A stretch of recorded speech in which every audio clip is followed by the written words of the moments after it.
Gulbarga district वक्फ board के chairman Syed हबीब सरमस्त की जानिब से सुप्रीम कोर्ट ऑफ इंडिया में वक्फ अमेंडमेंट एक्ट 2025 के खिलाफ रिट पिटीशन फाइल किया गया है, जिसकी समाअत आने वाली 15 अप्रैल मंगल के दिन होने जा रही है। सैयद हबीब सरमस्त ने अपने फेसबुक हैंडल के जरिए इस बात का ऐलान कर कहा, सुप्रीम कोर्ट में इस पिटीशन को उन्होंने Karnataka state board of Auqaf के चेयरमैन हजरत हाफिज सैयद शाह अली अल हुसैनी साहब किबला, कर्नाटका वक्फ काउंसिल के वाइस चेयरमैन जनाब शाफी सादी साहब और गुलबर्गा नॉर्थ एमएलए कनीज फातिमा साहिबा की हिदायत पर फाइल किया है। फाइलिंग के बाद चेयरमैन हबीब सरमस्त ने सूफी सरमस्त रहमतुल्लाह अलैह के पीरो मुर्शिद हजरत निजामुद्दीन महबूब इलाही रहमतुल्लाह अलैह की बारगाह पर हाजिरी दी।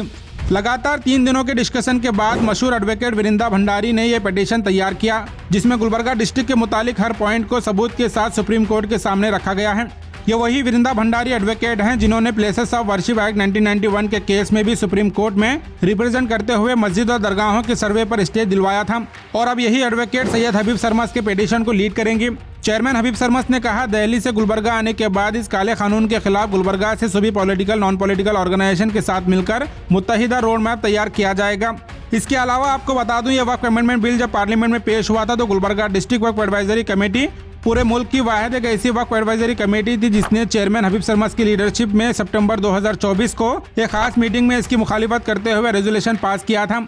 मुस्लिम रिसर्च एंड एनालिसिस सेंटर के साथ मिलकर यह कमेटी मुल्क भर में एक बारकोड कैंपेन भी चला चुकी है, जिसमें आवाम के जरिए कुल 63 लाख ऑब्जेक्शन जेपीसी यानी जॉइंट पार्लियामेंट्री कमेटी को भेजे गए थे। और अब वक्फ अमेंडमेंट एक्ट बनने के बाद इसके खिलाफ पिटीशन फाइल कर ये इंडिया की पहली वक्फ एडवाइजरी कमेटी बन गई है जिसने सुप्रीम कोर्ट में इस काले कानून को चैलेंज किया है। बहुत जल्द गुलबर्गा हेडलाइंस पर सैयद हबीब सरमस्त के साथ एक खास इंटरव्यू किया जाएगा, जिसके जरिए वक्फ अमेंडमेंट एक्ट 2025 से क्या क्या नुकसान हो सकते हैं और मुतवल्ली हजरात और मस्जिद कमेटी अपने आप को कैसे मजबूत करें, इस पर बात की जाएगी। अगर आप भी अपने सवालात पेश करना चाहते हैं तो इस वीडियो में अपने सवाल कमेंट कर सकते हैं या फिर स्क्रीन पर दिए नंबर पर अपने सवाल व्हाट्सएप करें। आपके सवाल इंटरव्यू में शामिल किए जाएंगे।